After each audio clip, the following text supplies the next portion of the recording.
meu irmão, minha irmã. Mais uma vez, o programa Voz da Igreja está começando para você. Obrigado por estar conosco nesta emissora, nesta hora. Vamos mais uma vez partilhar a nossa fé. Vamos nos colocar à escuta do Senhor Jesus, que fala ao nosso coração, que forma a nossa consciência, nos educa para uma vida ética no mundo e na igreja.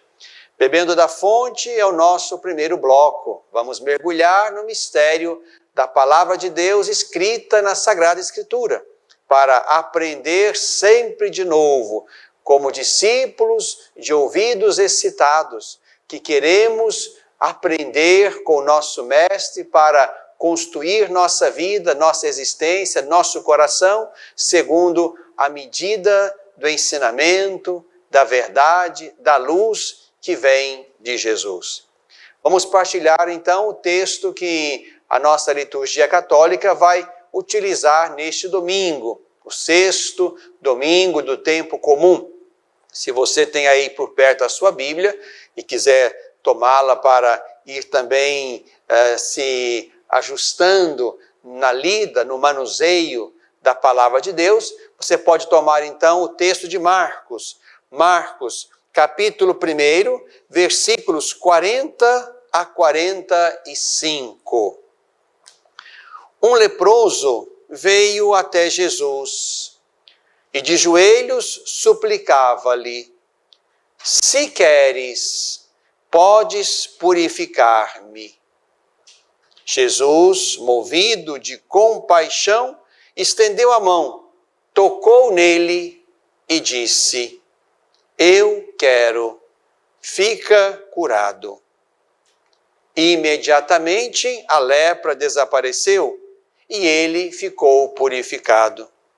Jesus, porém, advertindo-o severamente, logo o mandou embora, dizendo: não fales nada a ninguém, mas vai mostrar-te ao sacerdote e apresenta por tua purificação o que Moisés determinou, para que lhes sirva de testemunho. Ele, porém, tendo saído, começou a pregar amplamente e a divulgar o acontecido, de modo que Jesus já não podia entrar publicamente na cidade, mas ficava fora, em lugares desertos, e de toda parte vinham a ele. Meu irmão, minha irmã, estamos então lendo o texto de Marcos, que é o evangelista deste ano litúrgico. Estamos ainda no capítulo 1 e vamos acompanhando então a vida, o ministério, a pregação, o cuidado de Jesus com as pessoas em diversas circunstâncias e situações humanas, em muitas desordens no corpo e na alma, na mente e no coração.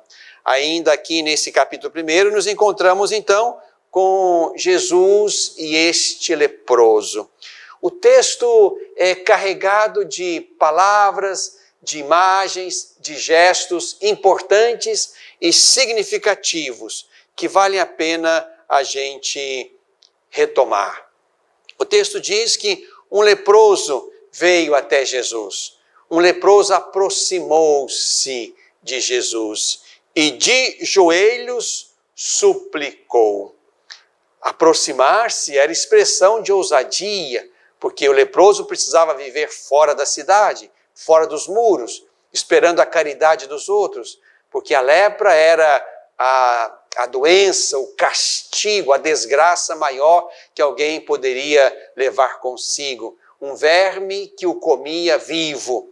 Sinal, segundo aquela concepção, de que aquele homem havia feito algo de muito grave, ele ou algum dos seus, de modo que a lepra fosse expressão de um castigo, de uma verdadeira maldição. Por isso os leprosos viviam fora da cidade.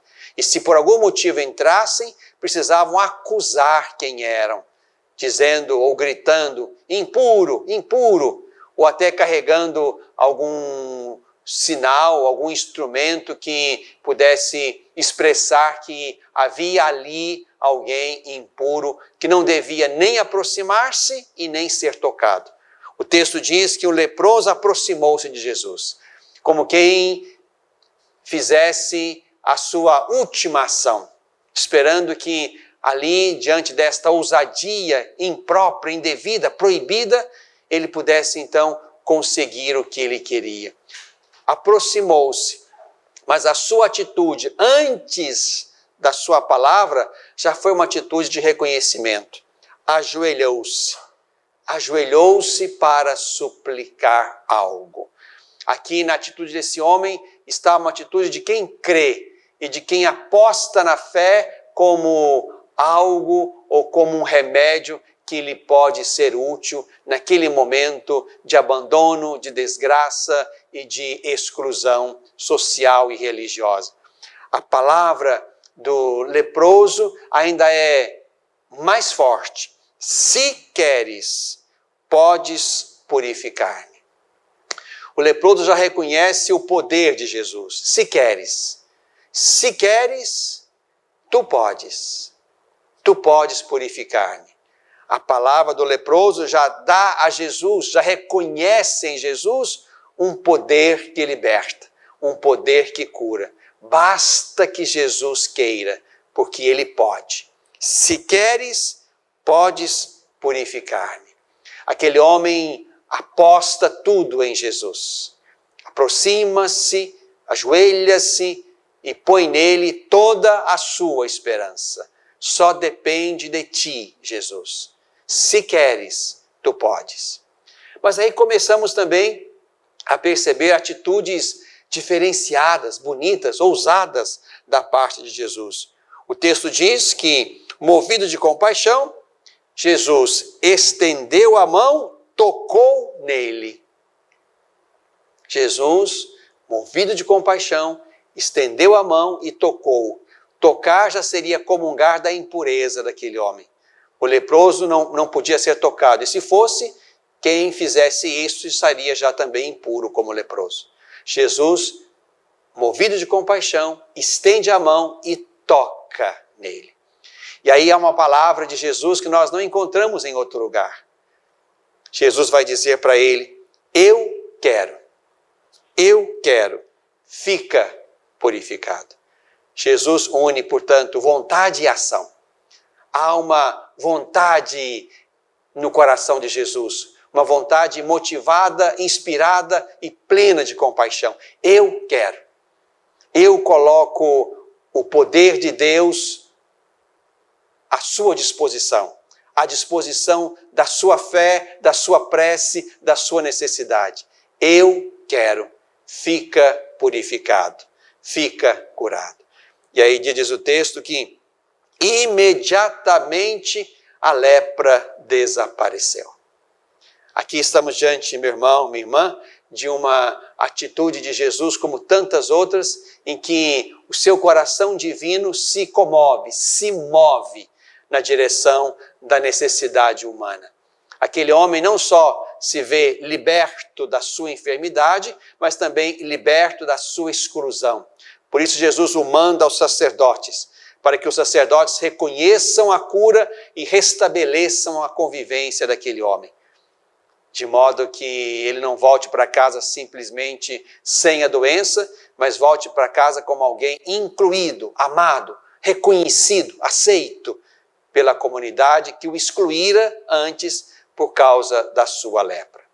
Aqui, meu irmão, minha irmã, nos encontramos então com esse movimento, com este sentimento de Jesus que deve também estar presente na igreja e nos discípulos. Uma igreja que se aproxima, que se move, que toca, que vai junto, que participa, que toma o caminho. São expressões bonitas que traduzem o que seja a igreja em saída do Papa Francisco. Como ele diz, de modo muito bonito e seguro, é melhor uma igreja suja por estar no caminho do que uma igreja limpa por não ter se envolvido. Precisamos, então, de alguma forma também neste tempo, nas nossas estruturas, nas nossas pastorais, no nosso trabalho de missão, precisamos também, como Jesus, nos encher de compaixão, estender a mão, tocar, tomar como nossas as realidades humanas sofridas, doídas, onde a morte se instala antes do tempo. É importante que a nossa celebração neste final de semana, a escuta desse texto, a meditação orante da palavra, nos ajude no processo de conversão.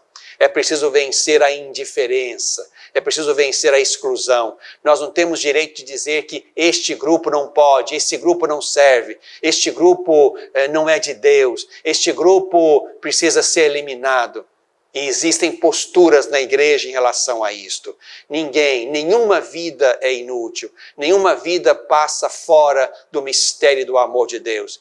É claro que cada vida precisa de conversão, como também a vida daquele homem do Evangelho, como a minha e a sua.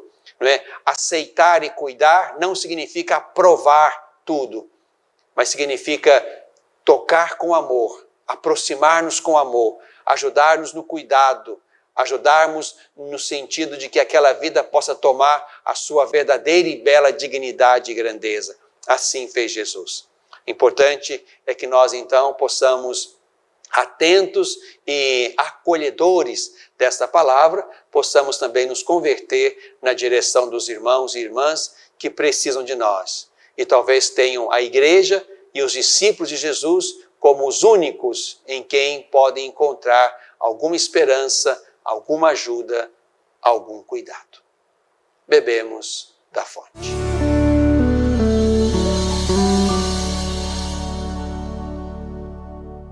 Educar para a vida.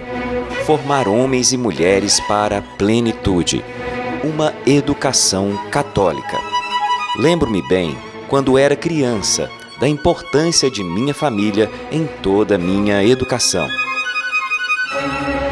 Aprendi que a fé e a razão, o conhecimento, são bases que se complementam para se formar um ser humano íntegro.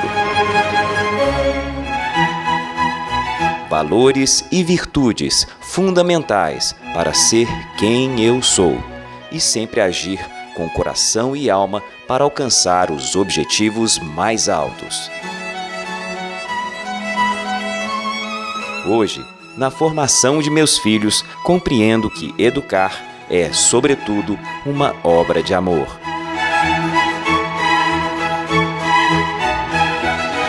Colégio Magnífica. Educar para a plenitude. Pré-matrículas abertas.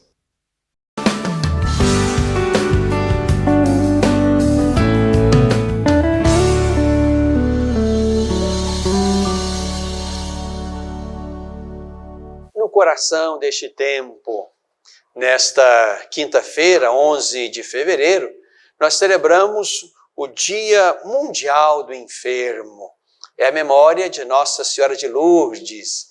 E imagino que muitos, ou porque estiveram lá, ou porque assistiram de lá alguma celebração, algum evento, sabem o que aquele santuário significa para os enfermos.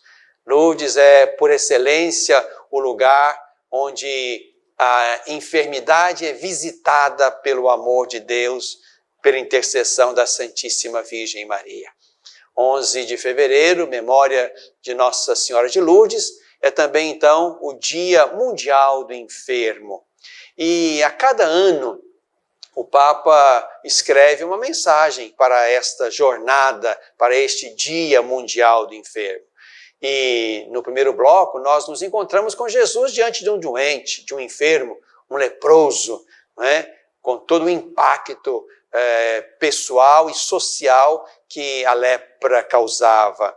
Jesus sempre foi muito atencioso com os doentes, foi de encontro a eles, não é? Os acolheu, estendeu a mão, tocou, como o caso deste leproso e de tantos outros com quem Jesus se encontrou no seu caminho. Jesus demonstrou uma predileção, um amor, um cuidado muito grande na direção dos doentes. E esta é uma prática que nós precisamos também continuar, porque Jesus fez assim e quis que fosse também assim. Quando ele envia os seus, ele sempre recomenda: curai os doentes, curai os doentes do corpo, da alma, da mente, do coração, os doentes que de fato se colocam diante da incapacidade, da impotência, da mortalidade, como nós nesse tempo experimentamos tudo isso frente à pandemia em que nós ainda estamos sofrendo as consequências dela na vida de muitas famílias, de muitas comunidades e do país e do mundo inteiro. Por isso, queria partilhar com você, meu irmão, minha irmã, alguns trechos da mensagem que o Papa Francisco escreveu para este Dia Mundial do Enfermo. É um convite a nós que estamos na igreja e no mundo a sermos homens e mulheres do cuidado também na direção dos enfermos. Escreveu o Papa: a celebração do 29º Dia Mundial do Enfermo, que tem lugar em 11 de fevereiro de 2021, memória de Nossa Senhora de Lourdes, é momento propício para prestar uma atenção especial às pessoas doentes e a quantos as assistem, quer nos centros sanitários, quer no seio das famílias e das comunidades. Penso, diz o Papa, de modo particular nas pessoas que sofrem em todo o mundo os efeitos da pandemia do coronavírus. A todos, especialmente aos mais pobres e marginalizados, expresso minha proximidade espiritual, assegurando a solicitude e o afeto da Igreja. A experiência da doença faz-nos sentir a nossa vulnerabilidade e, ao mesmo tempo, a necessidade natural do outro, dos outros. Torna ainda mais nítida a nossa condição de criaturas, experimentando de maneira evidente a nossa dependência de Deus. De fato, quando estamos doentes, a incerteza, o temor e, por vezes, o pavor impregnam a mente e o coração. Encontramos-nos numa situação de impotência, porque a saúde não depende das nossas capacidades nem dos nossos esforços. A doença obriga a questionar-se sobre o sentido da vida. A doença que nos põe diante da morte nos faz pensar sobre o sentido da vida. E esta, diz o Papa, é uma pergunta que na fé se dirige a Deus. A Deus nós perguntamos sobre o sentido da vida. Na doença, procura-se um significado novo e uma direção nova para a existência. E, por vezes, pode não encontrar imediatamente uma resposta. A doença leva à pergunta pelo sentido da vida. E aí nos encontramos diante da possibilidade de repensar, de reorganizar toda a nossa existência. Os próprios amigos e familiares nem sempre são capazes de nos ajudar nesta busca difícil pelo sentido da vida ali onde a vida está em xeque. A doença, diz o Papa, tem sempre um rosto, e até mais do que um. O rosto de todas as pessoas doentes, mesmo daquelas que se sentem ignoradas, excluídas, vítimas das injustiças sociais, como aquele leproso, que lhes negam direitos essenciais, como também aquele homem do Evangelho. A atual pandemia colocou em evidência tantas insuficiências dos sistemas sanitários e carências na assistência às pessoas doentes. Viu-se que aos idosos, aos mais frágeis e vulneráveis, nem sempre é garantido o acesso aos cuidados médicos, ou não o é sempre de forma igualitária. Isso depende das opções políticas. Isso depende das opções políticas, do modo de administrar os recursos e do empenho de quantos revestem funções de responsabilidade social. O investimento de recursos nos cuidados e assistência das pessoas doentes é uma prioridade ditada pelo princípio de que a saúde é um bem comum primário.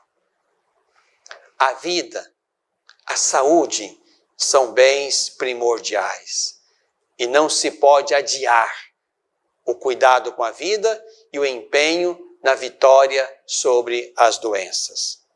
Ao mesmo tempo, a pandemia destacou também a dedicação e a generosidade de profissionais de saúde, voluntários, trabalhadores, sacerdotes, religiosos, religiosas, homens e mulheres que expressaram belamente o sentido de responsabilidade e de amor ao próximo. Com efeito, continua o Papa, a proximidade é um bálsamo precioso, que dá apoio e consolação a quem sofre na doença. A proximidade, como aquela de Jesus no Evangelho, estendeu a mão e tocou nele. Enquanto cristãos, vivemos uma tal proximidade como expressão do amor de Jesus Cristo, o bom samaritano, que compadecido se fez próximo de todo ser humano ferido pelo pecado. Vivemos esta proximidade pessoalmente, mas também de forma comunitária. Precisamos criar uma cultura do cuidado. Isto é importante, isto é urgente. Trata-se de estabelecer um pacto entre as pessoas carecidas de cuidados e aqueles que tratam delas. Um pacto baseado na confiança e no respeito mútuos, na sinceridade, na disponibilidade, de modo a superar toda e qualquer barreira defensiva, colocar no centro a dignidade da pessoa doente, tutelar o profissionalismo dos agentes de saúde e manter um bom relacionamento com as famílias dos doentes. Isto nós encontramos belamente no texto do Evangelho deste final de semana. Jesus é aquele, portanto, que põe ao centro o doente, vai ao encontro dele, oferece o melhor de Deus para aquele homem. Eu quero, fica purificado. Tal relação com a pessoa doente encontra uma fonte inesgotável de motivações e energias precisamente na caridade de Cristo, como demonstra o testemunho milenar de homens e mulheres que se santificaram servindo aos doentes, continuando a longa e bela tradição de cuidado que Jesus iniciou com o anúncio e a sua prática libertadora e que nós, como igreja, precisamos continuar zelando e fazendo crescer até que Jesus volte. O Papa termina a sua mensagem assim: queridos irmãos e irmãs, o mandamento do amor que Jesus deixou aos seus discípulos encontra uma realização concreta também no relacionamento com os doentes. Uma sociedade é tanto mais humana quanto melhor souber cuidar dos seus membros frágeis e atribulados, e fizer isso com uma eficiência animada pelo amor fraterno. Convido você, meu irmão, minha irmã, no caminho deste ano, a estar sempre atento, como Jesus, aos mais vulneráveis, frágeis, adoecidos entre nós, também os adoecidos neste tempo de pandemia, para que nesse cuidado fraterno, recíproco, possamos zelar pela vida uns dos outros, como expressão do amor de Jesus, que sente compaixão, estende a mão e toca as vidas para ajudá-las a retomar a vitalidade e o sentido. No coração deste tempo.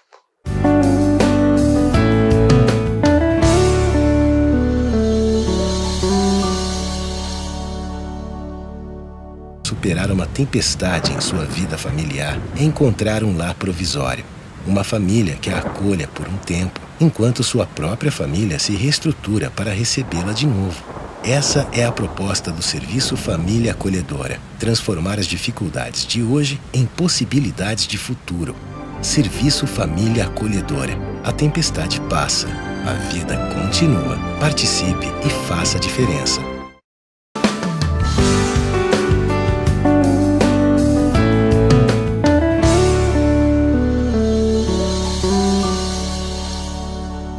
Na tradição da igreja está o cuidado milenar com os doentes do corpo, da alma, da mente, do coração. Isso aqui a igreja foi ao longo desses 2 milênios uma boa e bela mestra de cuidado e de atenção para com os doentes. Na tradição da igreja está a nossa devoção filial à Santíssima Virgem Maria, que nesses dias invocamos como Senhora de Lourdes, mãe, padroeira, cuidadora dos doentes. Na tradição da igreja nos encontramos com São José e o nosso coração também devoto na direção deste homem justo, santo, fiel, casto, em cujo ano estamos. Na tradição da igreja há uma prática pastoral na direção dos doentes, há uma prática orante e sacramental na direção dos doentes, seja a unção dos enfermos, que convido você, meu irmão, minha irmã, a reconhecer, a valorizar, sobretudo nos momentos de grave situação de enfermidade, mas também, além do sacramento da unção, está a oração que a igreja faz sobre todo e qualquer doente, seja durante a sua enfermidade, como também na hora derradeira, em que aquele irmão precisa de auxílio espiritual para a sua última Páscoa. Na tradição da igreja, portanto, está um cuidado humano, um cuidado espiritual, um cuidado fraterno com os enfermos de todas as idades e de todos os tempos.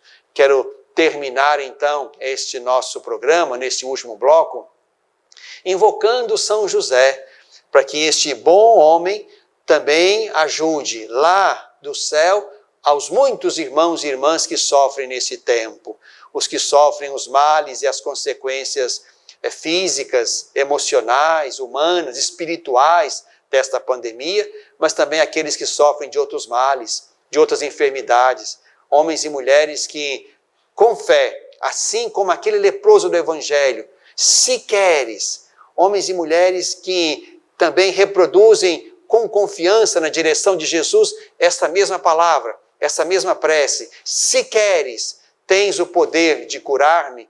Quero que esta oração seja uma resposta de Deus, uma resposta de Jesus a você, meu irmão, minha irmã, doente, enfermo, que nesse momento dirige-se a Jesus para dizer também a ele: se queres, tu podes curar-me. E Jesus responde, como respondeu ao leproso: eu quero, fica curado. Que esta prece seja expressão do cuidado de Deus sobre a sua vida.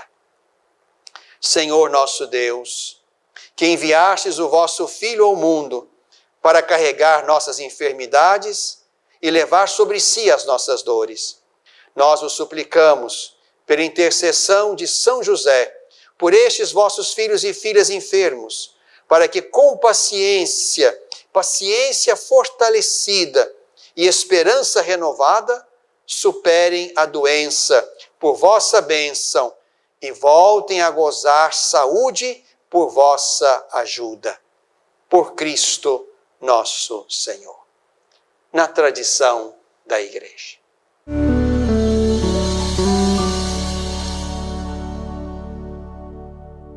Educar para a vida. Formar homens e mulheres para a plenitude. Uma educação católica. Lembro-me bem, quando era criança, da importância de minha família em toda a minha educação. Aprendi que a fé e a razão, o conhecimento, são bases que se complementam para se formar um ser humano íntegro. Valores e virtudes fundamentais para ser quem eu sou e sempre agir com coração e alma para alcançar os objetivos mais altos. Hoje, na formação de meus filhos, compreendo que educar é, sobretudo, uma obra de amor.